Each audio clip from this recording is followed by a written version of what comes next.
కొద్దిసేపు నీ విలువైన శ్రేష్టమైన వాక్యాన్ని మేము ధ్యానించుకోబోతూ ఉండగా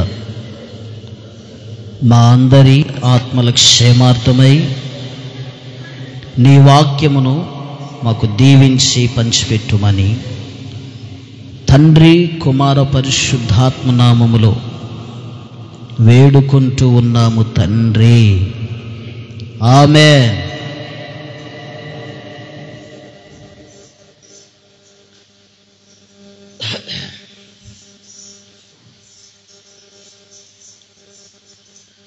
ప్రేమాస్వరూపైన యేసుక్రీస్తు నామం పేరిట ఈ ఉదయకాల సమయంలో ఈ పునరుద్ధాన ఆరాధనకి కూడి వచ్చిన మీకును, దూరాన సమీపాన దేవుని మాటలు ఆలకిస్తున్నటువంటి లైవ్ ద్వారా ప్రజలందరికీ నా హృదయపూర్వకమైన వందనాలు. అందరికీ వందనాలు.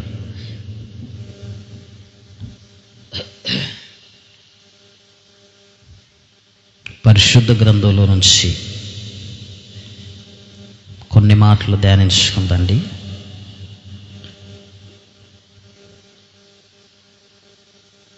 మొదటి కొరింథీయులకు రాసిన పత్రిక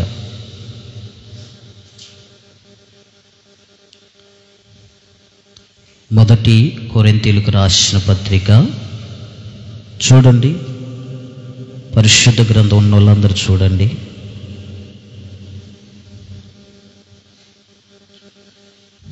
మొదటి కొరింథీయులకు రాసిన పత్రిక 13వ అధ్యాయం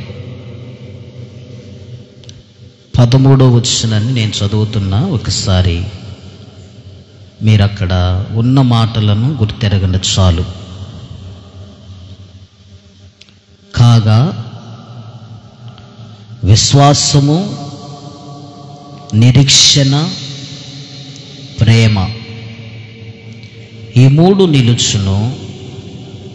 వీటిలో శ్రేష్టమైనది ప్రేమయే. అందరూ నాతో పాటు ఒక్క మాట చెప్పండి. వీటిలో శ్రేష్టమైనది, మంచిగా చెప్పాలి. వీటిలో శ్రేష్టమైనది ప్రేమయే. భక్తుడైన పౌలు కొరింథీ సంఘంతో మాట్లాడుతూ రాస్తున్న మాటలు ఇవి. బాబు, ఒక విశ్వాసికి విశ్వాసము ఉండాలి, ఒక విశ్వాసికి నిరీక్షణ కూడా ఉండాలి. విశ్వాసము, నిరీక్షణ ఎంత ప్రాముఖ్యమైందో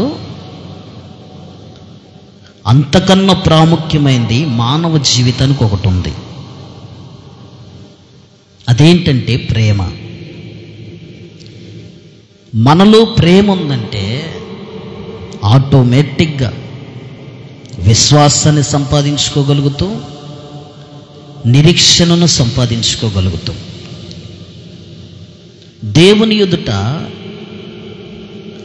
నిలబెట్టినప్పుడు ఈ మూడు నిలుస్తాయి. నీలో ఉన్న విశ్వాసాన్ని చూస్తాడు దేవుడు. నీవెంత నిరీక్షణ కలిగి బ్రతుకుతున్నావని చూస్తాడు దేవుడు. నీ విశ్వాసము, నీ నిరీక్షణను చూసిన దేవుడు ప్రేమను కూడా చూస్తాడు. ఈ రెండిటికన్నా ఈ మూడిట్లో బాగా విలువైంది ఏమిటయ్యా అంటే ప్రేమ. ఈ ప్రేమ ఎవరిలో నిలిచిద్దో, ఈ ప్రేమ కలిగి ఎవరైతే బ్రతుకుతారో, ప్రేమ కలిగిన మనస్సు, ప్రేమ కలిగిన జీవితాన్ని ఎవరైతే కొనసాగిస్తారో ఆటోమేటిక్గా వాళ్ళలో విశ్వాసాన్ని కనుగొనొచ్చు, నిరీక్షణను కనుగొనొచ్చు. కాబట్టి ఈరోజు నేను మీకు ఇవ్వబోయే వర్తమానం ఏంటంటే ప్రేమ. చెప్పండి, ఏంటది? ప్రేమ, లవ్.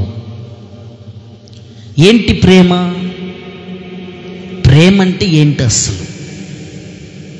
ఒక కుటుంబానికి ఎటువంటి ప్రేమ కలిగి ఉండాలి? ఒక సంఘానికి ఎటువంటి ప్రేమ కలిగి ఉండాలి? అసలు మన దేవుడు ఎంత ప్రేమ కలిగి మనతో ఉంటున్నాడు అన్నది మనకు బాగా తెలియాలి. ఈ రోజుల్లో చాలా కుటుంబాలలో ప్రేమ కుదువైపోతుంది. ఒకే ఇంట్లో నివాసం చేస్తున్నారు, ఒకే సంఘములో నివాసం చేస్తున్నారు, ఒకే గ్రామంలో నివాసం చేస్తున్నారులే కానీ ప్రేమ ఉండట్లే మనుష్యుల మధ్యలో. ఈ ప్రేమ అనేది లేకపోవటాన్ని బట్టి మనుష్యుడిలో ప్రేమకు ప్రతిగా ఏమొస్తుంది అంటే పగ, ప్రతీకారము, ద్వేషము, అసూయ. చూడండి, ఒక్క ప్రేమ అనే 2 అక్షరాలు, ప్రేమ అనే 2 అక్షరాలు ఒక మనిషి జీవితంలో లేకపోవటాన్ని బట్టి ఒక మనిషికి ఎంత ప్రమాదాన్ని తెచ్చిపెడుతుందంటే అంత ప్రమాదం తెచ్చిపెడుతుంది. ప్రేమేమో 2 అక్షరాలే. ఈ ప్రేమ లేకపోవటాన్ని బట్టి మనిషిలో ద్వేషము, అసూయ, కలహము, ప్రతీకారము, కోపము ఇవన్నీ పుట్టుకొస్తుంది. అదే ప్రేమ కలిగి ఉంటే అసూయకు స్థానం ఉండదు. అదే ప్రేమ కలిగి ఉంటే ప్రతీకారానికి స్థానం ఉండదు. అదే ప్రేమ కలిగి ఉంటే ద్వేషమునకు, కోపానికి స్థానం ఉండదు. ఒకవేళ ప్రేమ కలిగి ఉండి నువ్వు కోపపడినా కానీ అది ప్రీతిగానే ఉండిద్ది, అది మధురముగానే ఉండిద్ది, అది చేదనిపించదు. అది నీ ఇంట్లో ఉన్న భార్యకి అయినా, నీ భర్తకి అయినా, నీ పిల్లలకి అయినా, సంఘానికి అయినా. విశ్వాసం కలిగి ఉండటం ఒక ఎత్తు అయితే, విశ్వాసంతో కూడిన ప్రార్థన జీవితం కలిగి ఉండటం ఒక ఎత్తు అయితే, నిరీక్షణ కలిగిన జీవితాన్ని కలిగి ఉండటం ఒక ఎత్తు అయితే, కొంతమంది ఈ రెండింటినే కలిగి ఉంటారు. మేము విశ్వాసంలో బాగానే ఉన్నాం, మా ప్రార్థనకి ఏమైంది, మా జీవితానికి ఏమైంది, మేము బాగానే నిరీక్షణ కలిగి బ్రతుకుతున్నాం, ఏ లోపము లేకుండా దేవుడు ఏదైతే నిరీక్షణ కలిగి బ్రతకమన్నాడో ఆ నిరీక్షణ మేము కలిగి బ్రతుకుతున్నాం. సో మాలో విశ్వాసం ఉంది, నిరీక్షణ ఉంది. ప్రేమ అనేది లేదే. మరి పౌలు గారు అనేది ఏంటంటే, బాబు ప్రేమ కూడా కలిగి ఉండాలి. ఎవరి పట్ల ప్రేమ కలిగి ఉండాలి? భర్త భార్య పట్ల ప్రేమ కలిగి ఉండాలి, భార్య భర్త పట్ల ప్రేమ కలిగి ఉండాలి, తల్లిదండ్రులు బిడ్డల పట్ల ప్రేమ కలిగి ఉండాలి, బిడ్డలు తల్లిదండ్రుల పట్ల ప్రేమ కలిగి ఉండాలి. సంఘమై ఉన్న విశ్వాసులందరూ కూడా సేవకుని పట్ల ప్రేమ కలిగి ఉండాలి, సేవకుడు విశ్వాసి పట్ల ప్రేమ కలిగి ఉండాలి, తోటి విశ్వాసి పట్ల ప్రేమ కలిగి ఉండాలి. అప్పుడు నీ విశ్వాస జీవితానికి ఒక ఉన్నతమైన కృపను దేవుడు కలుగు చేస్తాడు. దేవుడు ఎదుట నిలబడ్డప్పుడు, దేవుని ఎదుట మనం నిలబడ్డప్పుడు దేవుడు మనలో చూసేది ఏంటో తెలుసా? ప్రేమే. ఎందుకు ఆయన ప్రేమను చూస్తున్నాడయ్యా అంటే, ఆయన ప్రేమాస్వరూపి అయి ఉన్నాడు గనక. స్తోత్రం చెప్పండి. ఆయన ఏం చేసిండు? ఈ లోకములో ఉన్నప్పుడు ప్రేమించిండు. ఆయన ఈ లోకానికి రాకమునుపే, యేసు ప్రభు ఈ లోకానికి రాకమునుపే తండ్రి లోకమును ప్రేమించినట్లుగానే యేసు ప్రభు లోకాన్ని ప్రేమించాడు. తండ్రి ప్రేమించిందంటే కుమారుడు ప్రేమించిండు, కుమారుడు ప్రేమించినట్లే పరిశుద్ధాత్మ దేవుడు మనల్ని ప్రేమిస్తున్నాడు. స్తోత్రం చెప్పండి. ఇప్పుడు తండ్రి, కుమార, పరిశుద్ధాత్మ దేవులు ఏకమై ఉండి, త్రిత్వములో ఏకమై ఉన్న దేవుడు మనల్ని ప్రేమిస్తున్నాడు గనకే ఎన్ని తెగుళ్ళు, ఎన్ని రోగాలు, ఎన్ని ఇబ్బందులు, ఎన్ని సమస్యలు, ఎన్ని కరువులు, ఎన్ని విపత్తులు, ఎన్నిసార్లు దుఃఖము, ఆయాసకరం, దేవుని సన్నిధికి, సంఘానికి, దేవునికి విరోధముగా పోరాటం చేసినా కానీ అదిగో మనల్ని విడిచిపెట్టకుండా ఆయన ప్రేమతో మనల్ని నడిపిస్తూ ఉన్నాడు. మంచిగా చెప్పాలి. కాబట్టి ఇప్పుడు మనమేమి కలిగి ఉండాలయ్యా అంటే ప్రేమ కలిగి ఉండాలి. నువ్వు విశ్వాసాన్ని చూపించు, నిరీక్షణను చూపించు. ఈ రెండింటి కంటే శ్రేష్టమైనది ఈ భూప్రపంచంలో ధనము కన్నా, ఆస్తుల కన్నా, ఏమండి వెండి బంగారాల కన్నా, వెలగల రాళ్ళ కన్నా, వజ్రాల కన్నా, భవంతుల కన్నా, కారుల కన్నా, ఇంకేదన్నా కానీ శ్రేష్టమైంది ఏందయ్యా అంటే ఒక్కొక్కడికి బంగారం శ్రేష్టమైంది. కొంతమందికి బంగారం శ్రేష్టమైంది, కొంతమందికి కారు ఉంటే అదే శ్రేష్టమైంది, కొంతమందికి ఒక మంచి నివాసం ఉంటే చాలు అదే శ్రేష్టమైంది, కొంతమందికి మంచి వస్తువులు ఇంట్లో కళ్ళకి కట్టినట్టుగా అన్నగపడితే చాలు అవే శ్రేష్టమైనవి, కొంతమందికి వస్త్రాలు మంచి వస్త్రం ఉంటే చాలు ఇక అదే శ్రేష్టమైంది. నా పిల్లలు ఎటన్నా పోని, నా సంసారం ఎటన్నా పోని, నేను బాగున్నా కదా, నేను చక్కగా ఉన్నా కదా, నేను నీటుకుంటున్నా కదా, చాలు. లోకంలో అక్కడక్కడ అగపడతా ఉంటారు కొంతమంది, అంగరంగ వైభవంగా అగపడే విధంగా అగపడతారులే కానీ అధికంగా అలంకరణతో అగపడతా ఉంటారు కొంతమంది. ఈ అధికమైన అలంకరణ మరి నీ కుటుంబ స్థానానికి సరిపోతుందా? ఈ అధికమైన అలంకరణ నీ యొక్క యజమానునికి సరిపోయే స్థానంలో ఉందా? లేదంటే నీ కుటుంబ స్థానానికి మించిన అలంకరణతో నువ్వు బ్రతుకుతున్నావా అన్నది కూడా తెలియదు కొంతమందికి. అంటే వాళ్ళ దృష్టిలో వాళ్ళు ఊహించేది ఏంటంటే నాకు శ్రేష్టమైనది నా వస్త్రమే నాకు శ్రేష్టమైంది, నేను నీటుకున్నా, నేను చక్కగా ఉన్నా చాలు. ఇక అవకడ వ్యక్తి ఏ బట్టలు ధరిస్తే ఏంటి? ఏమండి కొంతమంది ఇంట్లో స్త్రీల వరకే శ్రేష్టత ఎంచుకుంటూ ఉంటారు, కొంతమంది భర్తలు వాళ్ళ వరకే శ్రేష్టమైనవి ఎంచుకుంటూ ఉంటారు. ఇక కొంతమంది తల్లిదండ్రులు అయితే పిల్లలకి శ్రేష్టమైనవి చూడరులే కానీ వాళ్ళ వరకే శ్రేష్టమైనవి ఎంచుకుంటూ ఉంటారు.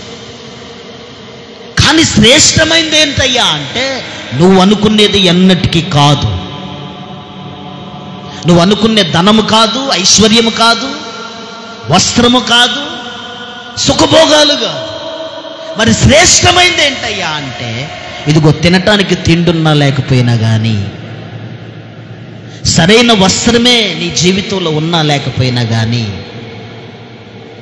భవంతులను ఉండకపోయినా కానీ, కార్లు మెద్దలు నీకు లేకపోయినా కానీ, బంగారమే నీ శరీరం మీద ఒక తులమే లేకపోయినా కానీ, కాసే లేకపోయినా కానీ, ఇదిగో భూప్రపంచం మీద ఒక ప్రేమ అన్న ఆయుధను ధరించుకొని బ్రతుకు, ప్రపంచమే నీ సొత్తు అయింది. స్తోత్రం చెప్పండి. మదర్ తెరీసా మనందరికి తెలియంది ఏముందండి? తల్లి మదర్ తెరీసా ఒక ఆడ మనిషి ఎంత ప్రేమ సంపాదించింది. ప్రపంచంలో మదర్ తెరీసా అంటే తెలియని వాళ్ళు ఎవరన్నా ఉన్నారా? మీకు తెలుసా? పోనీ మదర్ తెరీసా పేరు విన్నారు ఎప్పుడన్నా? విన్నారమ్మా? విన్నారా? విన్నవన్నోళ్ళు చేయి పైకి ఎత్తండి. మదర్ తెరీసా పేరు ఏం వినలేదా మీరు? విన్నారా? మదర్ తెరీసా తెలుసుగా. మదర్ తెరీసాలో ప్రపంచమంతా చూసింది ఏంటో తెలుసా? ప్రేమ. లెప్రసీలను దగ్గర తీసుకుందామే, కుష్టి వ్యాధి కలిగిన వాళ్ళని బాగు చేసింది. ఎక్కడ రోడ్డు మీద అనాథలకు పడితే వాళ్ళని చేరదీసింది. ఎక్కడ కుష్టి వ్యాధి కలిగినోడు ఉంటే వాడి దగ్గరకు పోయి వాడి గాయాలు కడిగింది, స్నానం చేయించేది, బట్టలు ఇచ్చేది, ఆ అనాథాశ్రమానికి తీసుకొని పోయేది. ప్రపంచమంతా కూడా చెప్పుకునేది ఏంటంటే మదర్ తెరీసా ఒక మంచి ప్రేమ కలిగింది. ఆమెకు ఆస్తులు లేవు, అంతస్తులు లేవులే కానీ ఆమె చనిపోయేంత వరకు కలిగింది ఏంటో తెలుసా? ప్రేమ. ఆమెను ఒక ఇంటర్వ్యూలో ప్రశ్నించారు.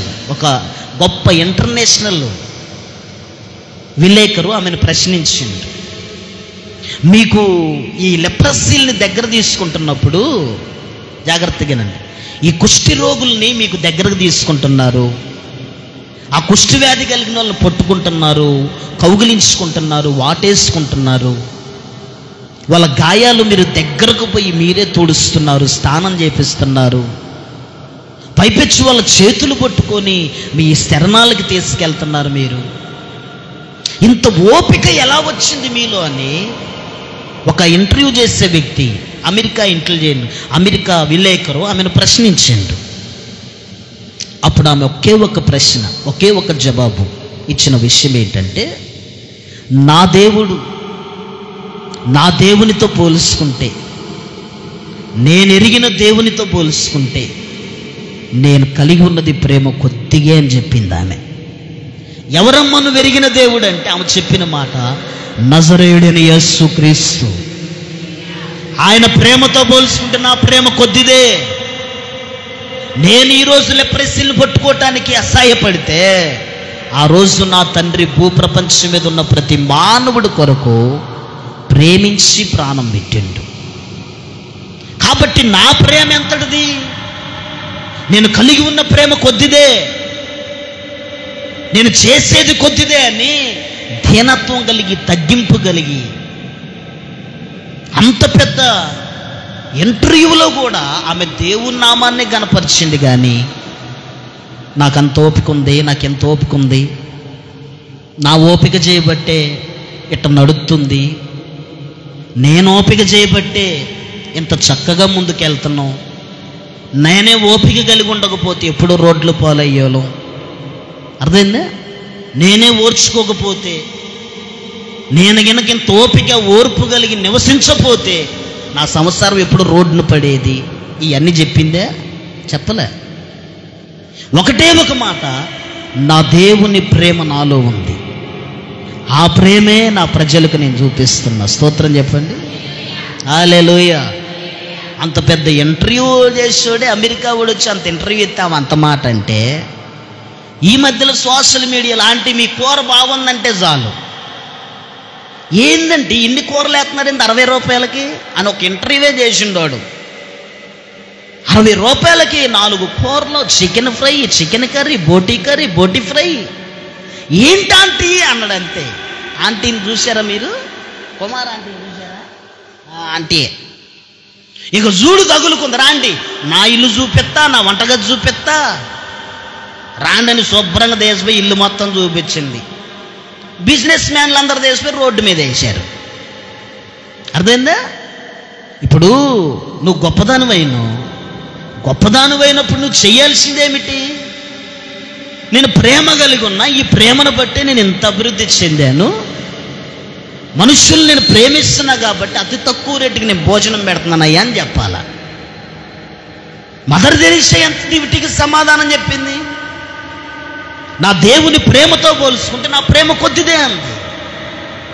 ఇప్పుడు భూప్రపంచం అంతా కూడా చెప్పుకోదగిన సాక్ష్యాన్ని ఆమె సంపాదించిందంటే దేనిని బట్టి సంపాదించిందో తెలుసా? ప్రేమను బట్టే. స్తోత్రం చెప్పండి. మంచి విశ్వాస అండి మదర్ తెరీసా. నువ్వెక్కడన్నా స్పీచ్ ఆమెకి ఇలా మౌత్ ఇస్తే చాలు, గడగడ గడగడ వణుక్కుంటూ వచ్చి దేవుని గురించే చెప్పిద్ది. మొట్టమొదటిగా దేవుని ప్రైజ్ చేసిద్ది. ముందు నా దేవుని కృప, నా దేవుని సహాయం, నా దేవుని ప్రేమ. ఎన్నో దేశాలు తిరిగింది మదర్ తెరీసా, చదువు లేదు. ఎన్నో దేశాలు, ఎన్నో కంట్రీస్, ఎంతోమంది ప్రధానులు ఆమె దగ్గరకు వచ్చి నిలబడ్డారండి. ఎవరిని బట్టి ఇదంతంటే ఆమెలో ఉన్న ఒక్క ప్రేమే. స్తోత్రం చెప్పండి. ఏంటిది? ప్రేమ. ఆ ప్రేమే నీలో ఉండాలంటున్నా నేను. భక్తుడైన పౌలు చెబుతుంది కూడా ఏంటంటే, ప్రేమ కలిగి ఉండండి. విశ్వాసము, నిరీక్షణ, ప్రేమ, ఈ 3 నిలబెడితే వీటిలో శ్రేష్టమైనది ఏంటయ్యా అంటే ప్రేమే. మనుషులు ప్రేమ కొద్ది కాలం అశాశ్వతంగా ఉండేది. ప్రేమించినట్లు ప్రేమిస్తారా? సడన్గా దిగజారిపోతూ ఉంటారు. ఇష్టం ఉన్నప్పుడు ఒక ప్రేమ, ఇష్టం లేనప్పుడు ఒక ప్రేమ. కానీ ఈ ప్రేమ కాదు నువ్వు కలిగి ఉండాల్సి. శాశ్వతము నీ గుండె లోతులో ఎన్ని ఇబ్బందులే వచ్చినా, ఒక కుటుంబానికి యజమానురాలుగా, యజమానుడిగా నువ్వు ఉన్నావు కాబట్టి, నువ్వు ఒక స్థానములో, దేవుడు ఒక తల్లి స్థానములో, ఒక తండ్రి స్థానంలో నిన్ను పెట్టిండు కాబట్టి, ఇదిగో శాశ్వత కాలం ఈ భూమి మీద నువ్వు చనిపోయి మరణమగునంత వరకు కూడా నీలో ప్రతి మనుష్యుడు గుర్తెరగాల్సింది ఏంటో తెలుసా? ప్రేమ. అరే ఫలానా అమ్మ ఉందంటే ఆమె ప్రేమ వేర్రా, ఫలానా కుటుంబం ఉందంటే అబ్బో ఆ ఇంట్లో ప్రేమ వేరు. వాళ్ళు చూసిన విధానం, వాళ్ళు పెట్టిన విధానం, వాళ్ళ సంసార జీవితం, ఎవరన్నా ఇంటికి పోనీ పలకరించి మంచినీళ్ళు ఇస్తారు ముందు, ఎవరన్నా ఇంటికి రాని, తిమోతి గారు అది లేకుండా అమ్మాయిని, ఎవరన్నా రాని ఇంటికి పలకరించి ప్రేమను చూపిస్తారు, ఆదరిస్తారు, ప్రేమగా పలకరిస్తారు అని చెప్పుకోదగిన సాక్ష్యాన్ని మనం సంపాదించాలి. సాక్ష్యము కలిగి ఉండాల్సింది ఏమిటంటే, డబ్బులున్నాయి, సంసారం బాగుంది, ఇది కాదు మనం సంపాదించాల్సింది. ఒక భార్యాభర్తల మధ్యలో ప్రేమ, ఒక కుటుంబ వ్యవస్థలో ప్రేమ, ఒక సంఘ వ్యవస్థలో ప్రేమ, ఒక నాయకుడి దగ్గర ప్రేమ, ఒక సేవకుని దగ్గర ప్రేమ, ప్రతి విషయములో నువ్వు పనిచేస్తున్న స్థలాల్లో కూడా నీలో ప్రేమను నీ యజమానులు గుర్తెరిగేటట్లుగా నువ్వు బ్రతకాలి. ప్రేమలో ఉన్నంత గొప్పతనం దేంట్లో లేదండి. ఇప్పుడు కోప్పడకుండా ఉండాలంటే ఏం కావాలి? మనిషిలో ప్రేమ కావాలి. ద్వేషించుకోకుండా ఉండాలంటే ఏం కావాలి? మనిషిలో ప్రేమ ఉండాలి. కోపము, ద్వేషము, పగ, ప్రతీకారం రాకుండా ఉండాలంటే ప్రేమే ఉండాలి. ఈ ప్రేమే నీ దగ్గరుంటే, ఈ ప్రేమే మన దగ్గరుంటే ఒక మంచి సాక్ష్యాన్ని మనం సంపాదించగలుగుతాం. ఇప్పుడు వరకు ఇంట్రడక్షన్ ఇచ్చాక కొన్ని విషయాలు చెబుతాం మీకు. ఆదికాండం 24వ అధ్యాయం తీయండి. ఆదికాండము 24వ అధ్యాయం. లైవ్ ద్వారా వర్తమానం వినే వాళ్ళు కూడా చక్కగా వాక్యాన్ని వినండి. ఆదికాండము 24వ అధ్యాయం తీసిపెట్టండి, అందరు తీయాలి. 67వ వచనాన్ని చదవండి.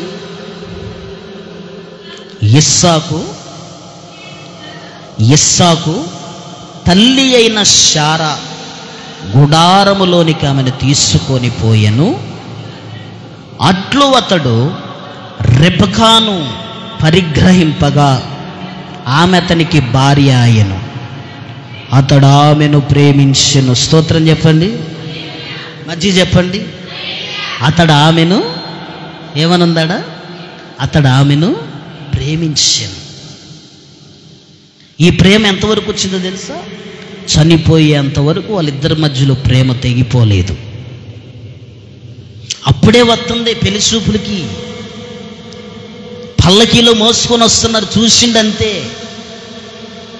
ఆమె దూరంలో ఉన్న రెబెకా ఇస్సాకును చూసింది. తన పనివాడైన ఎలియాజర్ని అడిగింది, అక్కడున్నవాడు ఎవడయ్యా అంటే, అతడే మా యజమానుడైన కుమారుడు ఇస్సాకు. అంత దూరంలో ఉండగానే, ఇంకా చూడండి, అంత దూరంలో ఉండగానే, ఆ రోడ్డు మీద ఉండగానే రెబెకా ఇలా పల్లకి మీద వస్తుంది. అంత దూరంలో ఉన్న ఇస్సాకును చూసి అంటే ప్రేమించిందంట. స్తోత్రం చెప్పండి.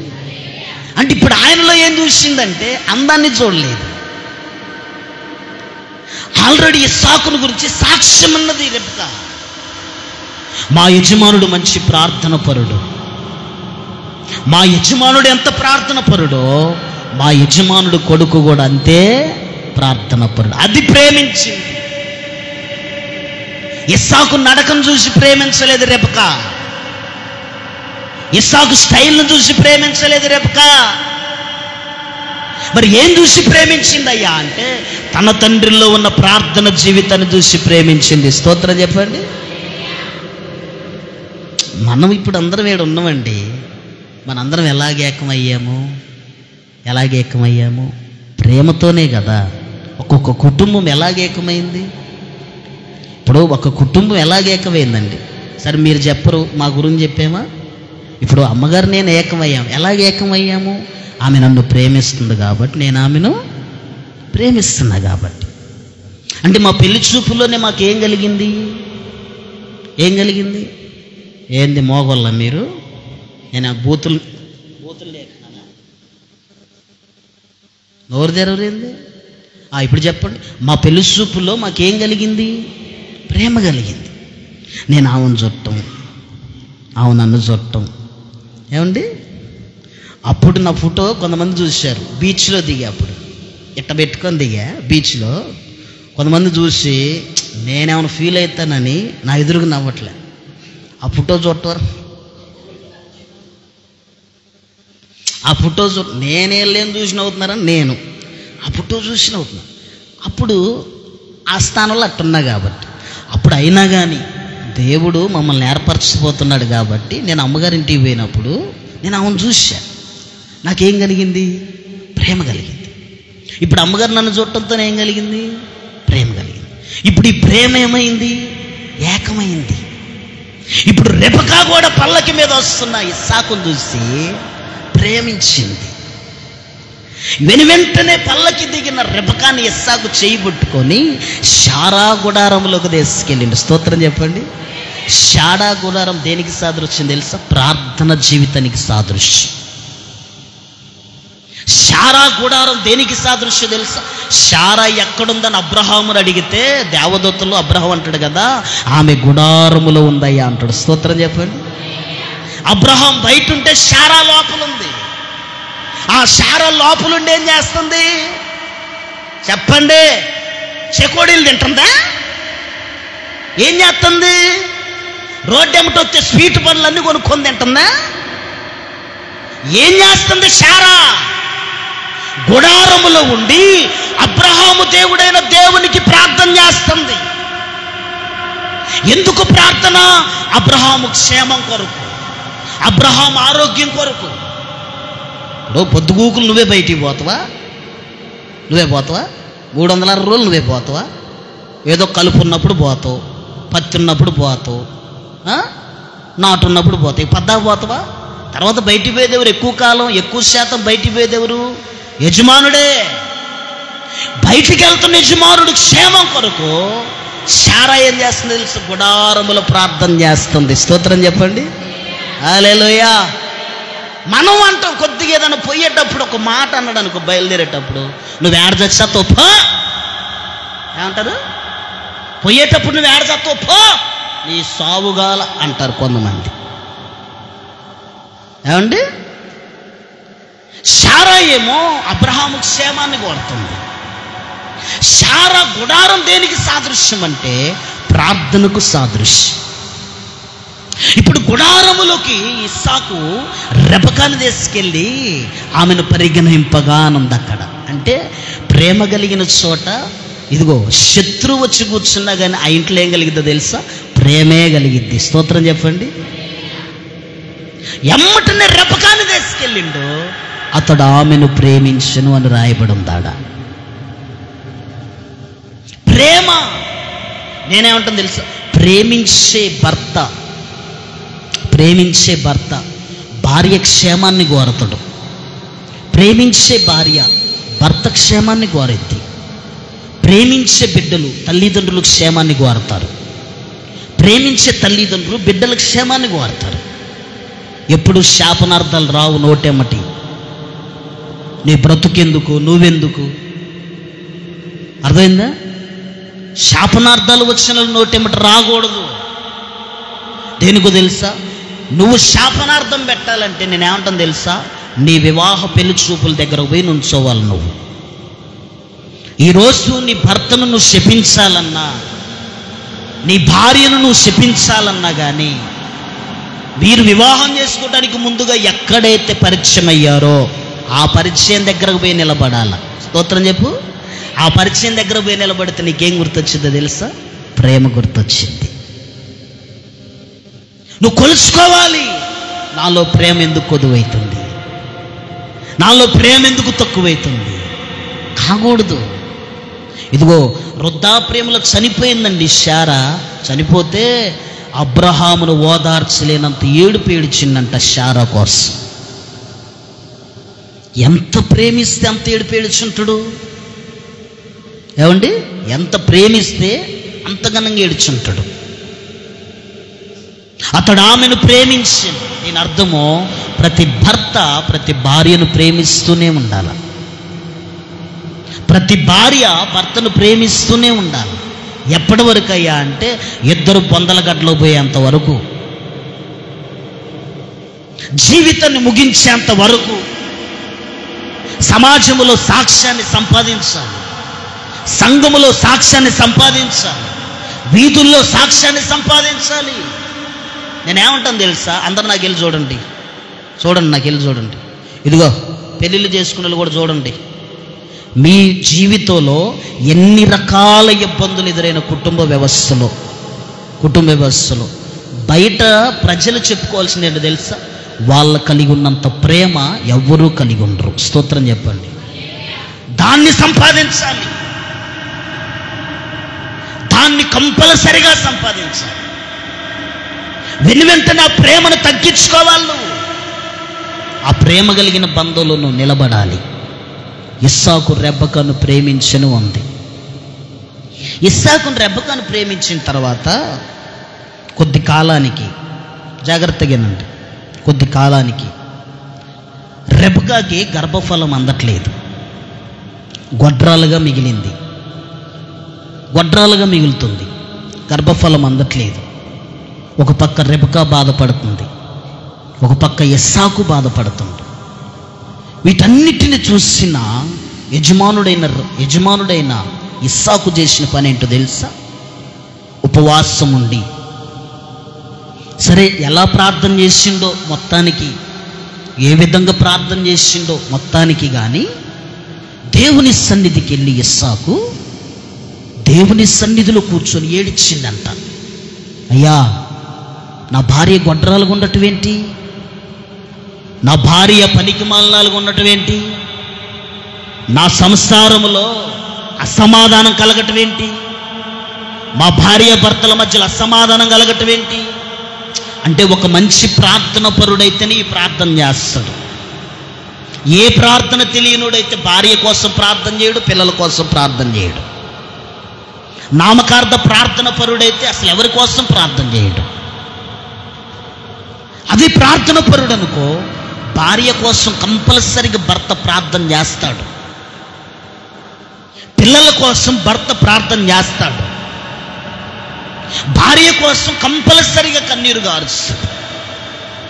నా భార్య ఎందుకు ఈ స్థానంలో ఉంది, నా భార్య ఎందుకు అవమానాల పాలవుతుంది, నా భార్య ఎందుకు నిందల పాలు కావాలి అని బాధ్యత కలిగిన భర్త ఏం చేస్తాడో తెలుసా? దేవుని సన్నిధికి వచ్చి ఏడుస్తాడు. ఇస్సాకు చేసిన పని అదే. కొంతకాలం చూసిండు, రెబెక్క ఏడుస్తుంది, రెబెక్క బాధపడుతుంది, రెబెక్క వేదన చెందుతుంది. వీటన్నిటిని చూసిన ఇస్సాకు దేవుని సన్నిధికి వెళ్ళి కూర్చొని ఏడిచిండు. ప్రభువా, మా మీద నీ నుండి తొలగిపోవాలయ్యా, మమ్మల్ని వెంటాడుతున్న ఈ వేదన తొలగిపోవాలయ్యా.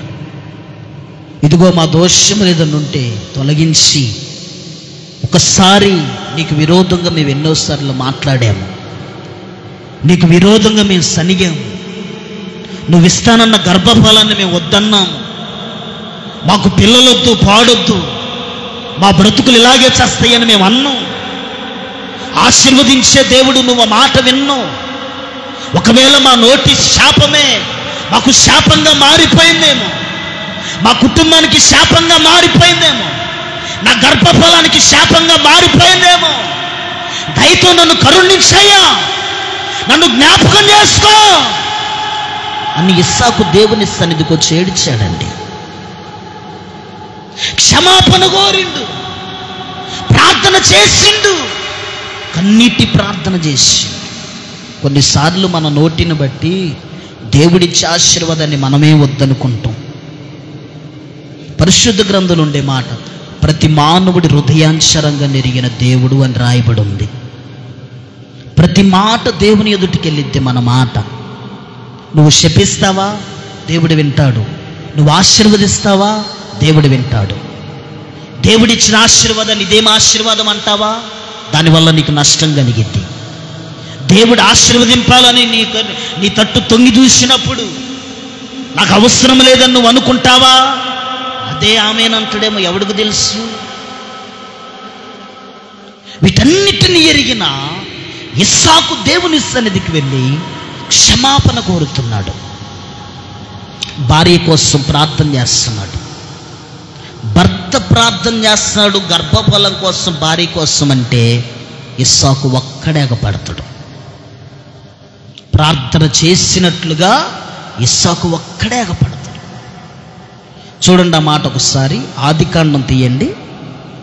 ఆదికాండం 25వ అధ్యాయం తీయండి. ఆదికాండం 25వ అధ్యాయం 21వ వచనాన్ని చూడండి. ఇస్సాకు భార్య గొడ్రాలు గనుక అతడు ఆమె విషయమై యెహోవాను వేడుకొనెను. యెహోవా అతని ప్రార్థన వినెను గనుక అతని భార్య అయిన రెబెకా గర్భవతి అయిన. స్తోత్రం చెప్పండి. 2 చేతులు పైకెత్తి బిగ్గరగా చెప్పండి. అంటే ప్రేమించే భర్త భార్య క్షేమం కోసం ఏం చేస్తాడో తెలుసా? ప్రార్థన చేస్తాడు. ఈరోజు చాలామంది కుటుంబాలలో భర్తలు ప్రార్థన చేయట్లేదు. ప్రార్థన చేయట్లేదంటే అర్థం మనం నేర్పట్లేదు, మనం అలవాటు చేయట్లేదు. ఒక ఆడమనిషి, ఇంట్లో ఉన్న ఆడమనిషి, లైవ్లో చాలా జాగ్రత్తగా కామెంట్ తర్వాత చేద్దరుగా, మీరు వాక్యం వినండి. ఇంట్లో ఉన్న ఆడమనిషి భర్తకు అన్ని భయాలు నేర్పుతుంది కానీ దేవుని భయం మాత్రం నేర్పట్లేదు. సోమవారం వస్తుంది, వారాలోడుకు డబ్బులు కట్టాలన్న భయం నేర్పుతుంది. నెల వస్తుంది, పొదుపు కట్టాలన్న భయం నేర్పుతుంది. పిల్లల ఫీజులు కట్టాలన్న భయం నేర్పుతుంది. ఇంట్లో బియ్యం లేవన్న భయం నేర్పుతుంది. ఇంట్లో కూరగాయలు లేవన్న భయం నేర్పుతుంది. అన్నీ నేర్పుతుంది కానీ అది నువ్వు ప్రార్థనకు రాకపోతే నువ్వు నరకానికి పోతావని మాత్రం ధైర్యంగా మాత్రం చెప్పట్లేదు. భయాలన్నీ నేర్పుతుంది భార్య. నువ్వు ఇవాళ పోతేనే మనకు దిక్కు, నువ్వు ఇవాళ పోతేనే రేపు గట్టేది, నువ్వు ఇవాళ తెత్తేనే మనకు అన్ని మాత్రం అన్నీ నేర్పుతుంది కానీ దేవుని సన్నిధికి రాకపోతే మనకు నష్టం కలిగిద్దని మాత్రం చెప్పట్లేదు. దేవుని సన్నిధిలో రాకపోతే మనకు నష్టం కలిగిద్ది. మనం బ్రతికేది ఎందుకు? మనం తెచ్చేదే మనకి మేత పెడుతుందా? ఈ ఆదివారమే దేవుని సన్నిధిని విడిచిపెట్టి నువ్వు సంపాదించే సంపాదనే మనకి 1000 రూపాయలు, 1,00,000 రూపాయలు, కోట్ల రూపాయలు వెనకేమన్నా వేస్తుందా అని మాత్రం భయాన్ని నేర్పట్లేదు. ప్రతి భర్త పిల్లల కోసం ప్రార్థన చేయాలి. ప్రతి భర్త భార్య కోసం ప్రార్థన చేయాలి. ఇంకా బాగా ప్రేమించే భర్త ఏం చేస్తాడో తెలుసా? పిల్లల కోసం కూడా ప్రార్థన చేస్తాడు. ప్రభువా, ఈ సంసారంలో ఇగో ఒక అబ్బాయిని ఇచ్చినవయ్యా, ఒక అమ్మాయిని ఇచ్చిన, వీళ్ళని ఎలా పెంచుకోవాలంటే జ్ఞానాన్ని మాకి. మనోహ ప్రార్థన చేశారు. మనోహ భార్య ప్రార్థన చేశారు. సంసోను తల్లిదండ్రులు దేవుని సన్నిధికి వెళ్ళి చేసిన ప్రార్థన ఏంటో తెలుసా? వీడిని ఎలా పెంచాలో మాకు నేర్పించన్నారు. వీడిని ఎలాగ పెంచాలో మాకు నేర్పించన్నారు. ఇంకా మంచి ప్రార్థన పరుడు ఏం చేస్తాడు తెలుసా? ఇంకా మంచి ప్రార్థన పరుడు అరుణోదయాన్ని లేచి భార్య కోసం, పిల్లల కోసం ప్రార్థన చేస్తాడు. యోబే నిదర్శనం. ప్రతి దినము అరుణోదయాన్ని లేచి పిల్లల కొరకు బలులు అర్పిస్తున్నాడంట. స్తోత్రం చెప్పు. నేనేమంటుంది తెలుసా? నీ భర్తకి బాకీలన్నీ చెప్పే బదులు దేవుని భయాన్ని చెప్పు ముందు. కట్టుకునే చెప్పే ముందు దేవుని భయాన్ని చెప్పు ముందు. లేదు ఇంకా దివిటీగా సమాధానం చెప్పాలంటే నువ్వు తీసుకురా మనం గడతనే ఉంటావు, నువ్వు దేశరా మనం గడతనే ఉంటావు, అవి పెరిగిద్ది కానీ తగ్గదని చెప్పు. ఈ మాట యథార్థమైంది. నువ్వు పెంచుకుంటే పోతావు కానీ అది తగ్గేది మాత్రం ఉండదు. ఎన్ని సంవత్సరాలు దేవుని సన్నిధిని విడనాడి మీరు కడతారు, కట్టండి, అది పెరిగితే తప్ప తగ్గదు. దేనికి? నువ్వన్నీ నేర్పిస్తున్నావు కానీ దేవుని భయం నేర్పియట్లే. నువ్వన్నీ చెబుతున్నావు కానీ దేవుని గొప్పతనం గురించి మాత్రం చెప్పట్లే. నువ్వు ఇస్సాకు భార్య ఎప్పుడొచ్చింది? కొద్ది కాలం క్రితమే వచ్చింది. రెబకా ఇస్సాకులో ప్రార్థన చూసింది. రెబకా ఇస్సాకు చెప్పిన విషయం ఏంటో తెలుసా? బాబు, నేను రాకముందు నుంచే నువ్వు గొప్ప ప్రార్థన పరుడివి. మీ నాన్న అబ్రహాం మామయ్య గొప్ప ప్రార్థన పరుడు. మీ గురించి మేము మంచి సాక్ష్యం విన్నాం. మీ సాక్ష్యాన్ని బట్టి నేను మీ ఇంటికి వచ్చా. మీ ఇంటి పనివాడు అయిన ఎలియాజర్ నా ఇంటికి వచ్చి చెప్పిన మాట ఏంటో తెలుసా? నా దేవుడైన యెహోవా నా యజమానుడు ఆశీర్వదించాడని చెప్పాడు. దాని అర్థం నువ్వు, మీ అమ్మ, మీ నాయన ప్రార్థన పరులని మేము వచ్చాం మీ ఇంటికి. ఒకటి మాత్రం షరత్తు పెడతా, నేర్చుకో. నీ జీవిత కాలంలో ఎన్ని కష్టాలు వచ్చినా నువ్వు ప్రార్థనకు దూరం అవ్వద్దు. ప్రార్థనకి ఎడబాయొద్దు. నువ్వు ప్రార్థనను విడిచిపెట్టొద్దు. నువ్వు ప్రార్థనకి దూరం వద్దు నువ్వు అని నేర్పుకుందండి రెబెకా. వచ్చింది కొద్ది కాలమైనా కానీ ప్రార్థన అంటే పట్టుదల నేర్పుకుంది. ప్రార్థన మీద ఆసక్తి పోనివ్వలేదు. తనన్నిటిని మలుచుకున్న ఇస్సాకు హృదయాంతరంగంలో భారము కలిగి దేవుని సన్నిధికి వెళ్ళి కుటుంబ భవిష్యత్తు కోసం ప్రార్థన చేస్తాడు. కుటుంబ భవిష్యత్తు కోసం ప్రార్థన చేస్తాడు. ప్రభువా, నా భార్య ఆశీర్వదింపబడాలి. భార్యాభర్తలు నాకు ఎన్నో వస్తాయి అయ్యా. గొడవలు వస్తాయి, కొట్లాట్లు వస్తాయి, అసమాధానాలు వస్తాయి. ప్రభువా, ఎన్నొచ్చినా నా భార్య నా మధ్యలో ప్రేమ కలిగించయ్యా. మేము ప్రేమ కలిగి ఉండాలయ్యా. మేము సమాధానం కలిగి ఉండాలయ్యా. మేము ఆదరణ కలిగి ఉండాలయ్యా. ఎన్నొచ్చినా కానీ తండ్రి నీ ప్రేమ మాలో చిగురించాలయ్యా అని తన యజమానుడైన ఇస్సాకు దేవుని సన్నిధికి వచ్చి ప్రార్థన చేస్తున్నాడండి. యోబు పిల్లల కోసం ప్రార్థన చేస్తున్నాడు. మనోహ కుటుంబం పిల్లల్ని ఎలా పెంచాలో ప్రార్థన చేస్తున్నారు. వీటన్నిటినీ ఎక్కడి నుంచి వచ్చిందయ్యా అంటే ప్రేమ. ఎక్కడి నుంచి వచ్చింది? ప్రేమ. భార్య మీద ప్రేమ లేనోడు ప్రార్థన ఏం చేస్తాడు? భర్త మీద ప్రేమ లేని ఆమె భర్త కోసం ఏం ప్రార్థన చేసింది? పిల్లల మీద ప్రేమ లేని వాళ్ళు ఏం ప్రార్థన చేస్తారు? అదే ప్రేమ కలిగి ఉంటే, ఇదిగో ఇస్సాకు ప్రార్థన చేయట్లేదా భార్య కోసం? ఇస్సాకు కన్నీళ్లు గారవట్లేదా భార్య కోసం? ఇస్సాకు కుటుంబం కోసం గోజాడట్లేదా? దేవుని కృప కొరకు ఎదురు చూడట్లేదు ఇస్సాకు? కాబట్టి కలిగి ఉండాల్సింది ఏమిటయ్యా అంటే, ఇప్పుడు ఇస్సాకులో ఏముంది? విశ్వాసం ఉంది, నిరీక్షణ ఉంది, వీటన్నిటికంటే శ్రేష్టమైంది ప్రేమ ఉంది. స్తోత్రం చెప్పండి. హల్లెలూయా. మనోడు ఉన్నాడు, చూసిండు, 27 సంవత్సరాలు కొలువు చేసిండు. ఎన్ని సంవత్సరాలు? 27 సంవత్సరాలు ఎట్టి శాఖరి పేడకల్లు ఎత్తటం ఆమెను చూడటం, పేడకల్లు ఎత్తటం ఆమెను చూడటం, పేడకల్లు ఎత్తటం ఆమెను చూడటం, పేడకల్లు ఎత్తటం ఆమెను చూడటం, పేడ గలపటం, నీళ్ళు చల్లటం ఆమెను చూడటం, గొర్రెల దగ్గర మేకల దగ్గర పేడలు ఎత్తటం, తీసిపోయి దిబ్బ మీద వేయటం, ఆమెకి వెళ్ళి చూడటం. కష్టం ఉంది.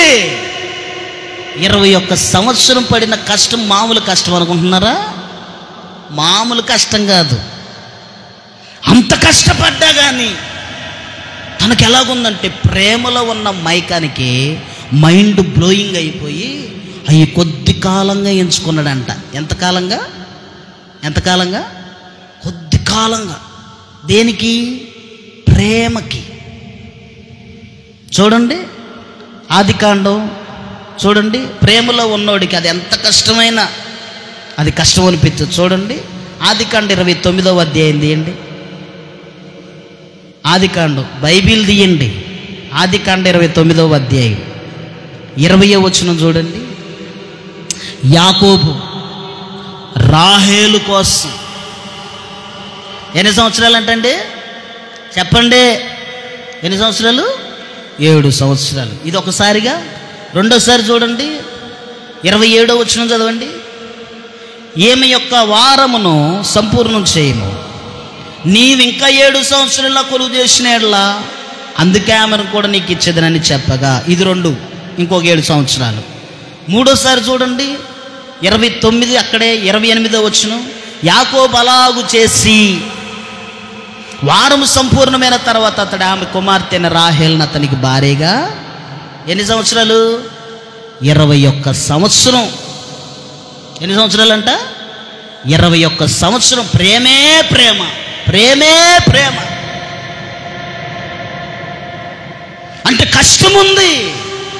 ఇక్కడ అంతరంగంగా చెబుతున్నాను నేను మీకు, ఆధ్యాత్మికంగా చెబుతున్నా, అర్థం చేసుకోండి.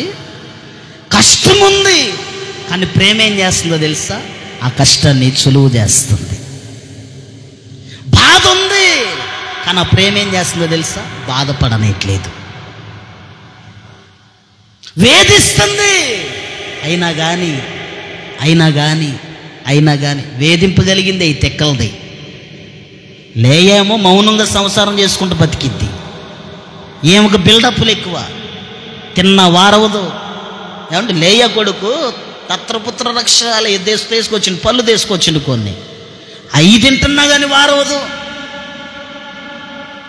ఏమండి కుళ్ళిపోద్ది. అయినా కానీ ప్రేమ ఏం చేస్తుందో తెలుసా? అది కుళ్ళిపోద్ది అయితే అయింది. నాకేం కావాలి? ప్రేమ కావాలి. నేనేం చూసిండు? గ్లామర్. ఏం చూసిండు? గ్లామర్. అందంగా ఉంది, అందం ఒక్కటే చూసిండు. మనోడు విశ్వరూపం ఎప్పుడు తెలిసిందో తెలుసా? ఆ బొమ్మని దొంగతనం చేసి తీసుకొచ్చినప్పుడు తెలిసింది. ఆడికి కూడా తెలియదు ఆ బొమ్మ దొంగతనం చేసి దెబ్బకు మట్టుమాయం చేసి పడేసింది. అందుకో మధ్యలోనే చచ్చిపోయింది. 21 సంవత్సరము కష్టమే అయినా కానీ ప్రేమ ఏం చేసిందో తెలుసా? ఆ కష్టాన్ని ఇష్టంగా మార్చింది. 21 సంవత్సరము కొలువు చేసిందండి. చరిత్రలో ఒక ఉన్నతమైన ప్రేమను సాధించిండు అబ్బాయి యాకోబు. ఇప్పటికీ భూమి మీద 40 సంవత్సరాలు 50 సంవత్సరాలు వస్తాయి కొంతమందికి, పెళ్ళిళ్ళు కావు. ఎక్కడన్నా మీకు ఎదురైతే చూడండి, పెళ్ళిళ్ళు కావు. ఎందుకు కావు తెలుసా? వాడు ఏదో ప్రేమలో ఉంటాడు. అవి కూడా చేసుకోనిరు. పెళ్ళంటవేంద్రా తిక్కలోడా, మై హోనా మై జానా అమ్మహానా. అరే బాబు, పెళ్లి చూపులకు వస్తున్నాడు. నీ వయసు ఎంతమ్మా? 35. ఎందుకు చేసుకోలే? ఒత్తిదే ఇంద్రా, 35 సంవత్సరాలు నువ్వు పెళ్ళి ఎందుకు చేసుకోలే? ఈడెన్ని సినిమాలు తిరిగిండి ఈ లోపల, ఏమండి ఎన్ని పార్కులు. మనకేం తెలుస్తయ్యా? హిస్టరీలోకి పోయి చూస్తే తెలిసిద్ది. వెనక ఒక ఎలిజబెత్ రాహేలు ఉంది వీడికి. లేదంటే వాడు ఎందుకండి 40 సంవత్సరాలు 35 సంవత్సరాలు వచ్చినప్పుడు పెళ్ళి ఎందుకు చేసుకోడండి? ఎందుకు చేసుకోడు అంటున్నా.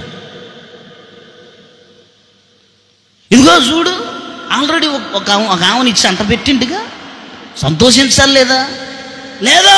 రాహేలు కూడా కావాలి. వాస్తవానికి లాబాను యాకోబును కొలువు చేయమని అడగలే. చూడండి ప్రేమ ఎంత మోసం చేసిద్దంటే, ఇక్కడే ట్విస్ట్ ఉంది. మనోడే నోటు తోలోడు, ఇదిగో నువ్వేం ఒత్తిగియొద్దు, 7 సంవత్సరాలు పని చేస్తుంది నీకు అంటాం. ఎన్ని సంవత్సరాలు? అసలు వాళ్ళ మామ అడగలా, నీకు పిల్లనిస్తారా మరి నువ్వేం చేస్తావని అసలు ఆయన అడగలే. మనోడే ఇక ఆవేశపడి ఎదరు మరి ఇక పంజాబ్ డ్రెస్ వేసుకోనో ఏదో డ్రెస్ వేసుకుని నిలబడింది. ఏమండి అందంగా నిలబడింది అమ్మాయి, ఒడురికి నిలబడింది. చోటంతానే మనోడు ఇక చేతులు కట్టుకొని, నువ్వేం వట్టికి వద్దులే, పిల్లకిళ్ళు చూసుకుంటే నువ్వేం వట్టికి వద్దులేవే, ఎవడివ్వండి నిన్ను మామయ్య అయినలే కానీ 7 సంవత్సరాలు అన్నమాట మనోడే ఒప్పుకున్నాడండి. వాళ్ళ మామ అనలే, వాళ్ళ మామ అనుకొని ఉంటాడు, సరిడితో 1 సంవత్సరమో 3 నెలలు పని చేయించుకుందాలే అనుకొని ఉంటాడు. అసలు ఆ మాట చూడండి ఎంత చిత్రంగా ఉండిద్దో. 29వ వచనం 18వ వచనం చదవండి. 29వ అధ్యాయము 18వ వచనం చదవండి ఒకసారి. అది యాకోబు రాహేల్ను చూశాను, అక్కడ ప్రేమించాను ఉద్దేక. యాకోబు రాహేల్ను చూసుకుంటా నీ చిన్న కుమార్తె అయిన రాహేలు కోసం నీకు 7 సంవత్సరాలు నేను ఏం చేస్తానట్టుండో.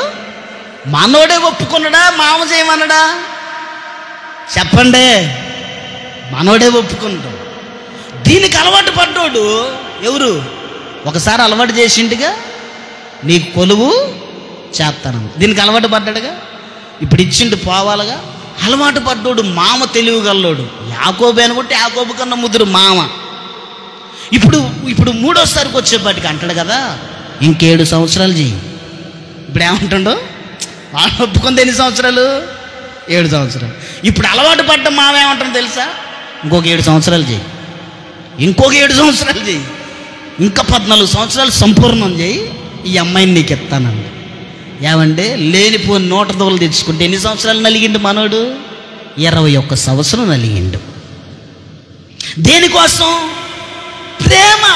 దేనికోసం? ప్రేమ. అంటే ఆ ప్రేమలో కష్టం ఉన్నా కానీ, నేనేమంటా తెలుసా, కుటుంబ వ్యవస్థలో ఎంత కష్టం ఎదురైనా కానీ భర్త ప్రేమ కలిగి ఉండాలి, కానీ ఆ సంసారం ఒక సుమధురంగా వెళ్ళిపోయింది. స్తోత్రం చెప్పండి. భార్య కూడా అట్నే ఉండాలా. భర్త కలిగి ఉండాలి, భార్య కలిగి ఉండాలి. ప్రేమ అంటే అయ్యగారు చెప్పిండు చూసినావుగా, యాకోబు ఎట్టున్నాడు, ఇస్సాకు ఎట్టున్నాడు. ఏమండి అయ్యగారు ఎట్ట చెప్పిండు ఆదివారం? అబ్బాయి నువ్వు రాలేదుగా, ఇయ్యాల వచ్చినట్టయితే ఎంత బాగుండేదో అనుకుంటారు కొంతమంది. ఇక్కడ కూర్చొని అబ్బా ఆయన వస్తే ఎంత బాగుండేదో, అబ్బా ఆయన వచ్చినట్టయితే ఎంత బాగుంది, ఈ వాక్యం ఆయన ఇంటే ఎంత బాగుండేదో. ఈ లైవ్లో ఉన్న వాళ్ళు కూడా అనుకుంటారు ఆయన ఇంటే ఎంత బాగుండేదో. ఇక పోతారా? ఇక ఈరోజు చెబుతారు. ఎప్పుడు చెప్పరు వాక్యం, ఇవాళ మాత్రం కంపల్సరీ చెబుతారు. ఇస్సాకు భార్య కోసం ప్రార్థన చేసిందంట. నువ్వమన్ను ఏమండి, నువ్వు ఎందుకు? ఇక ఇట్ట తగులుకుంటారు. తగులుకో అంటే మామూలుగా తగులుకోరు. ప్రార్థనకు నడిపియమ్మా అంటే మాత్రం తగులుకోరు. ప్రార్థన నడిపి దేవుని సన్నిధి నడిపి అంటే మాత్రం అనరలే. కానీ ఇట్లాంటివి వచ్చినాయి అనుకో, కొద్దిగా మీకు చేతికి దొరకాలే కానీ జుట్టు ఎట్టాడిస్తారు. ఇస్సాకు ఏడిచిందంట, యాకోబు ప్రేమించిందంట. కష్టమే ఉంది, కొలువు చేసిండ బాయ్. ఇది కాదు నువ్వు చెప్పాల్సింది. నీలో నుంచి ఒక మాధుర్యమైన ప్రేమ నీ భర్తకు అందాలి. నీలో నుంచి ఒక విలువైన ప్రేమ నీ భార్యకి అందాలి.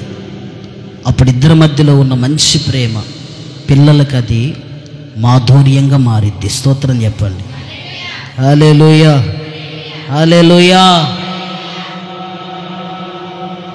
తల్లిదండ్రులు బిడ్డలను ఒకేలా ప్రేమించాలి, ఒకేలా ప్రేమించాలి. తల్లిదండ్రులు ప్రేమ కలిగి ఉండటాన్ని బట్టి పిల్లలు మధ్యలో ప్రేమ ఎక్కువగా వృద్ధి చెందిద్ది. ఒకళ్ళనొక రకంగా చూస్తే మీకు తెలుసా, మీరు ముసలోళ్ళు అయిన తర్వాత అసలు మీకు బొవ్వ ఎవడు పెడతాడో కూడా మీకే తెలియదు. ఇది నిజం. లేఖనాలు అలాగ చేసిన వాళ్ళు కూడా ఉన్నారు. ఇస్సాకేమో ఎశావును ప్రేమిస్తుండు, రెబకా ఏమో యాకోబును ప్రేమిస్తుంది. అసలు ఇద్దరికి ఎవరూ లేకుండా పోయారు దెబ్బకి. ఆడేమో అటుపోయిండు, ఈడేమో ఇటుపోయిండు. ముసలోళ్ళు ఇద్దరు ఒక్కటైపోయారు. తర్వాత కూర్చొని ఏడుస్తున్నారు. అయ్యో మనం చేసిన పిచ్చి పొరపాటు. పెద్దోడిని నేను ఎక్కువ ఇష్టపడ్డా, చిన్నోడిని నువ్వు ఎక్కువ ఇష్టపడ్డావు. దీనివల్ల అన్నదమ్ములుగా వాళ్ళిద్దరి మధ్యలో గొడవలు ఎక్కువైనాయి, భేదాభిప్రాయాలు ఎక్కువైనాయి, మంచితనం లేకుండా పోయింది, ప్రేమ లేకుండా పోయింది. ఏమండి అటు ఆడపిల్లలైనా మగపిల్లలైనా కానీ కుటుంబ వ్యవస్థలో ఉన్న పిల్లలకి ఒకటే ప్రేమను పంచాలి. అప్పుడు నీ జీవితంలో నీ వృద్ధాప్రేమలోకి వచ్చిన తర్వాత ఒక ఉన్నతమైన ప్రేమను నీ పిల్లలు నీ పట్ల చూపిస్తారు. స్తోత్రం చెప్పండి. ఒక మాట చదవండి, ఆదికాండ 25వ అధ్యాయం 28వ వచనం చదవండి. ఆదికాండ 25వ అధ్యాయం 28వ వచనం. ఇస్సాకు ఏశావు తెచ్చిన యాట మాంసము తినుచుండెను గనుక అతన్ని ప్రేమించెను. రెబెకా యాకోబును. ఇదేం ప్రేమ? మంచి ప్రేమే అంటారా? కాదు. ఇది వాళ్ళిద్దరు ప్రేమ కలిగే ఉన్నారు. ఇస్సాకు రెబెకాను ప్రేమించిందని మనం చదువుకున్నాం. రెబెకా ఇస్సాకును ప్రేమించిందని చదువుకున్నాం మనం.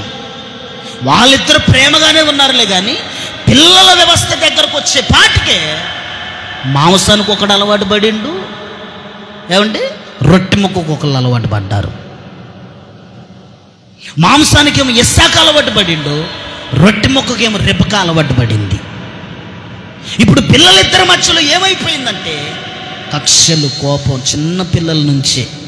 అసలు నేను ఒకటి చెబుతా, మనస్ఫూర్తిగానండి, గుండె లోతులో పెట్టుకోండి. నీ పిల్లల స్వభావంలో ఎన్నడూ కూడా నువ్వు ఎక్కువ వాడిని ప్రేమిస్తావే అన్న మాట రాకూడదు. నాన్న ఎక్కువ వాడిని ప్రేమిస్తాడన్న మాట రాకూడదు. ఆ వేరేషన్ కలిగిన ప్రేమ ఎన్నడూ కూడా నీ ఇంట్లో నీ పిల్లల దగ్గర నోట్లో నుంచి కూడా రాకూడదు. ఎందుకో తెలుసా? అది చిన్నోడు అన్నాడంటే పెద్దోడికి బాధ కలిగిద్ది. పెద్దోడు హృదయములు నొచ్చుకుంటాడు, ఇది నిజమే కదా అని నొచ్చుకుంటాడు. ఒకవేళ చిన్నోడే ఆ మాట అన్నాడు అనుకోండి, చిన్నోడు హృదయములో నొచ్చుకుంటాడు. నిజమే కదా, మా అమ్మ వాడినే ఎక్కువ ప్రేమిస్తుంది, మా నాన్న వాడినే ఎక్కువ ప్రేమిస్తుంది అంటే వాడు ₹1 తెస్తుందని, లేదంటే ఆ అమ్మాయి ₹1 తెస్తుందని పెద్ద కూతుర్నే ఇష్టపడుతుంది, పెద్ద చిన్న పిల్లనే ఇష్టపడుతుంది అన్న ఆలోచన థాట్ని ఎన్నడూ నీ కుటుంబంలో తేకూడదు బిడ్డలారా. ఈ ప్రేమలో చాలా ప్రమాదం. యాకోబు చేసిన పని ఏంటంటే, యోసేపును బాగా ప్రేమించిండు. బాగేనండి, యోసేపును బాగా ప్రేమించిండు. యోసేపును బాగా ప్రేమిస్తేనండి కనీసం యోసేపు క్షేమ సమాచారం కూడా అడగట్లేదంట వాళ్ళ అన్నదమ్ముళ్ళు. అంటే రోగం వచ్చింది, అరే నీకు జ్వరం తగ్గిందా అని కూడా అడగట్లేదు. జలుబు చేసింది, అరే నీకు జ్వరం తగ్గిందా, జలుబు తగ్గిందా అని కూడా అడగట్లేదు. దేనికో తెలుసా? తండ్రి తెలియక చేసిన పొరపాటు, యజమానుడు తెలియక చేసిన పొరపాటు. పెద్దోడిని అలా చూడటాన్ని బట్టి, చిన్నోడిని అలా ప్రేమించడాన్ని బట్టి మిగిలిన 11 మందికి ఒక్కడే శత్రువు అయిపోయిందండి. వాస్తవానికి వాళ్ళు 11 మంది ప్రేమించే వాళ్ళ యోసేపుని ప్రేమగా చూసుకున్న బెన్యామీను చూసుకున్నారు కదా, ప్రేమగా చూసుకునే వాళ్ళే. దీని అంతటికీ గల కారణం ఎవరంటే పిల్లల మధ్యలో పగరేపింది తల్లిదండ్రులే. వాడు తెస్తాడు రా, నువ్వేమన్నా తెస్తావా? వాడు ఆ అమ్మాయి ఇచ్చిద్దమ్మా, నువ్వేమన్నా ఇస్తున్నావా, నువ్వు పెడతావా? ఈ సమాచారాలు ఎక్కువైపోతున్నాయి. దానిని బట్టి ఇప్పుడు ఈ కుటుంబాలలో ప్రేమ కొదువైపోతుంది, పిల్లల మధ్యలో ప్రేమ కొదువైపోతుంది. మీకు తెలియకుండానే పిల్లల కొట్లాటలు. నువ్వంటే అమ్మకి ఇష్టం అంటలేరా, నువ్వంటే నాన్నకి ఇష్టం అంటలేరా? ఏమండి, కొంతమంది తల్లులు కూడా ఆడపిల్లల్ని ఎక్కువ ప్రేమిస్తూ ఉంటారు. ఆడపిల్లని ప్రేమించాలి, తప్పులేదు. బయటికి వెళ్ళిన తర్వాత ఆడపిల్లను కాదు నువ్వు ప్రేమించాల్సింది, ఇంట్లో ఉన్న కొడుకునే ప్రేమించాలి నువ్వు. ఆడపిల్లకి ఇచ్చినవన్నీ పంపించిన తర్వాతే కాదు నీ పిల్ల కాదనుకొని బ్రతకాలి నువ్వు, అంతే. అది కొంతమంది సమాచారాలు ఎక్కువ అందిస్తూ ఉంటారు, ఇంట్లో విషయాలన్నీ ఆడపిల్లలకి వేస్తూ ఉంటారు. పోనేయకూడదు. నువ్వు గ్రహించాల్సింది ఏంటంటే అది నా కొడుకే కదా అన్న విషయాన్ని గుర్తెరగాలి చాలామంది. ఇది నా కొడుకు కుటుంబమే కదా, నా సంతానమే కదా, నా పిల్లలే కదా అని గుర్తెరగాలి కంపల్సరీగా. కాబట్టి నేను చెప్పే మాట, పిల్లల మధ్యలో కూడా తల్లిదండ్రులు ప్రేమను వేరియేషన్ చేయొద్దు దయచేసి. అది చిన్నపిల్ల అయి ఉండొచ్చు, పెద్దోళ్ళు అయి ఉండొచ్చు, తెలివి ఉన్నోళ్ళు అయి ఉండొచ్చు, తెలివి లేనోళ్ళు అయి ఉండొచ్చు. చదువుకునే ఉండొచ్చు, చదువు లేనోళ్ళు అయి ఉండొచ్చు, ఎవరైనా ఉండొచ్చు, కానీ నీ పిల్లల దగ్గర మాత్రం ఒకే ప్రేమను చూపించండి తల్లిదండ్రులు. ఇకపోతే మన దేవుని ప్రేమ చాలా విలువైంది. ఆ ఒక్క మాట చూపించి నేను ప్రార్థన చేస్తా. 1 యోహాను పత్రిక 4వ అధ్యాయం. 1 యోహాను పత్రిక 4వ అధ్యాయం 8వ వచనం నుంచి 10 వరకు చదవండి. ఒక మాట నేను చదువుతా, చూడండి, అందరు చూడండి. దేవుడు ప్రేమాస్వరూపి, దేవుడు ప్రేమామయుడై ఉన్నాడు. ప్రేమ లేనివాడు దేవుణ్ణి ఎరగడు. మనం ఆయన ద్వారా జీవించినట్లు దేవుడు తన అద్వితీయ కుమారుని, ఒక్కడే కుమారుడుగా తన అద్వితీయ కుమారుని లోకానికి పంపెను. దీని వలన దేవుడు మన యందుంచిన ప్రేమ ప్రత్యక్షపరచబడిను. మనము దేవుని ప్రేమించితిమని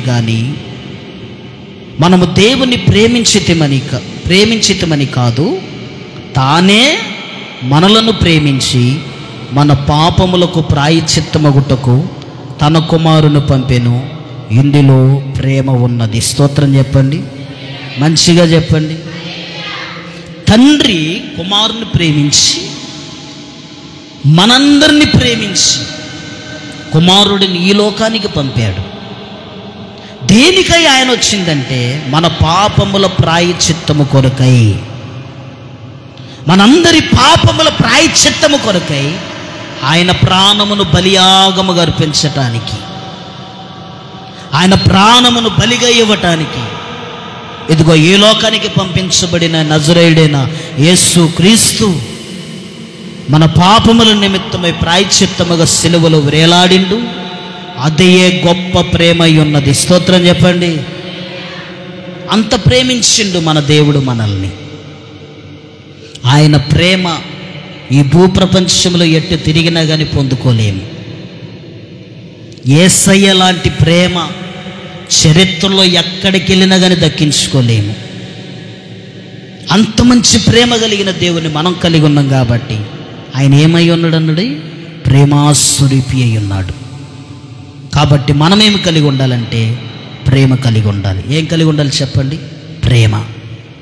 సంఘం పట్ల ప్రేమ, సేవకుడు పట్ల ప్రేమ, తోటి విశ్వాసి పట్ల ప్రేమ, భార్య పట్ల ప్రేమ, భర్త పట్ల ప్రేమ, బిడ్డల పట్ల తల్లిదండ్రులు ప్రేమ. సమాజములో దేవుని ప్రేమను కనిపరిచినప్పుడు ఇదిగో నీ కొరకు ప్రాణం పెట్టిన యేసయ్య కృప విలువ సమాజానికి తెలియపరిచినట్లుగా అయితే నువ్వు అదే అంటుండో ప్రేమాస్వరూపి అయిన దేవుడు మనము జీవించినట్లుగా దేవుడు తన అద్వితీయ కుమారుని లోకమునకు పంపెను. దీని వలన దేవుడు మన యందుంచిన ప్రేమ ప్రత్యక్షపరచబడిన. స్తోత్రం చెప్పండి. ఆ ప్రత్యక్షతే ఈ ప్రేమ. లేదంటే ప్రేమ ఎవరికి తెలియదండి. ప్రేమ అంటే పూర్వకాలములో ఏదో అది వ్యర్థమైన ఆలోచనగా చేసేవారు. కానీ యేసు ప్రభు ఈ లోకానికి రావటంతోనే లోకములో ప్రేమ ప్రత్యేకించబడింది. అందుకే ప్రతి అన్యుడు కూడా, అన్ని జనం కూడా ఒప్పుకునేది ఏం తెలుసా? యేసయ్య మంచి ప్రేమమయుడు.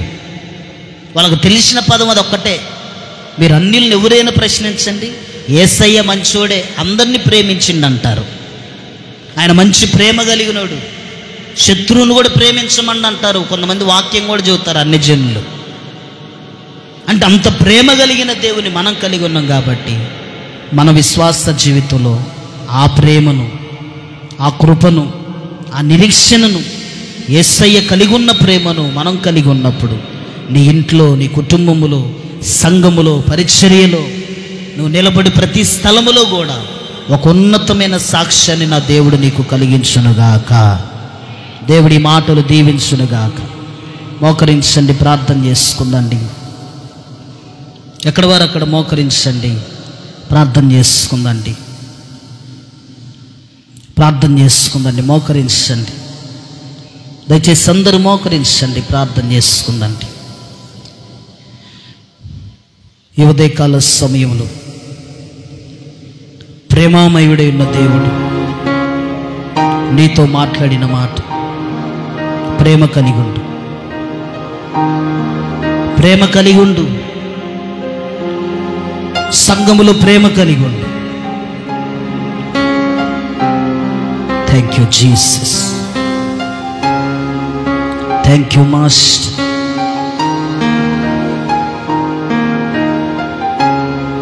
Thank you Jesus.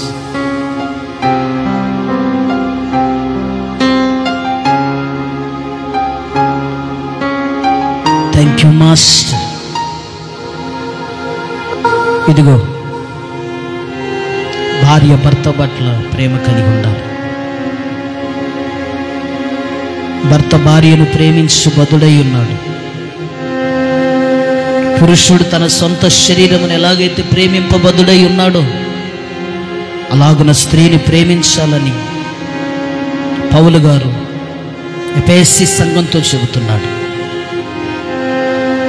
బిడ్డల్ని ప్రేమించండి, ఒకేలా ప్రేమించండి, వేరియేషన్ చూయించొద్దు. బట్టల్లో కానీ తిండిలో కానీ ఎక్కడా కూడా నీ పిల్లల మధ్యలో భేదాభిప్రాయాన్ని చూపించొద్దు. ఏ విషయంలో కూడా భేదాభిప్రాయాన్ని చూపించొద్దు.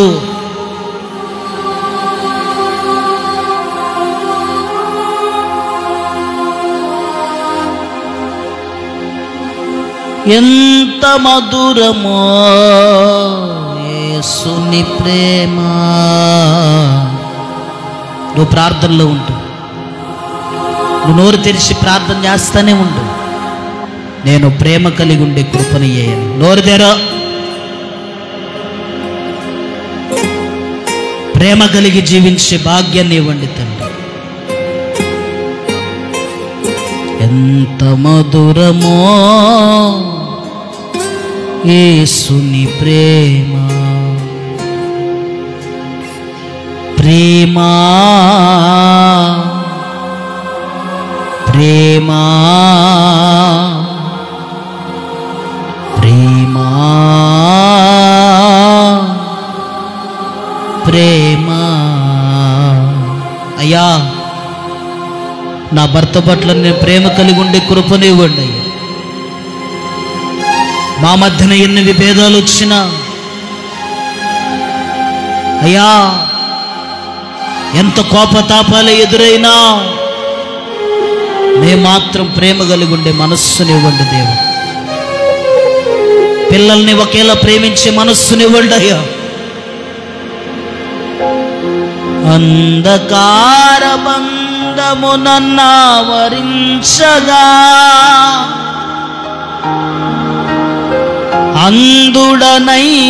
అందుడనయ్యేసయ్యను ఎరుగకుంటిని, బంధము తెంచెను బ్రతికించెను నన్ను. ప్రేమ ప్రేమ ప్రేమ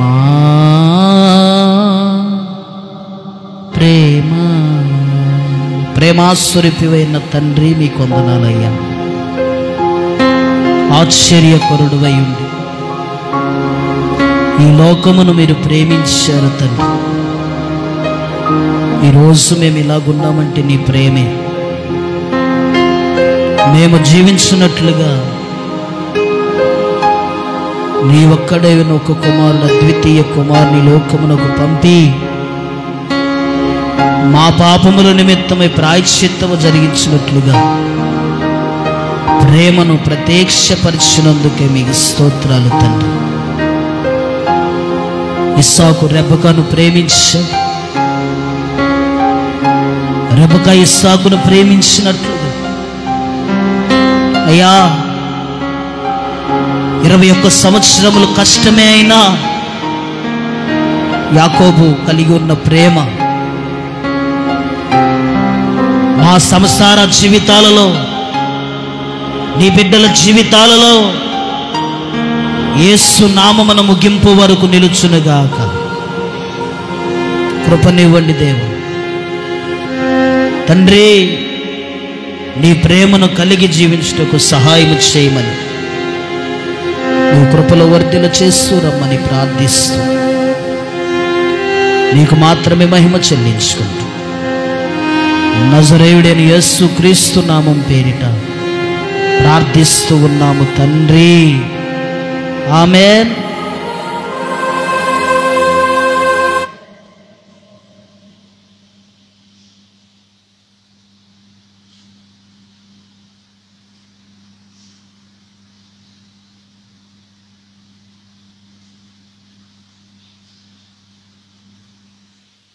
అందరూ లేచి నిలబడదండి. ఒక పాట పాడుకుంటుండగా కానుకలు సమర్పించుకుందాం.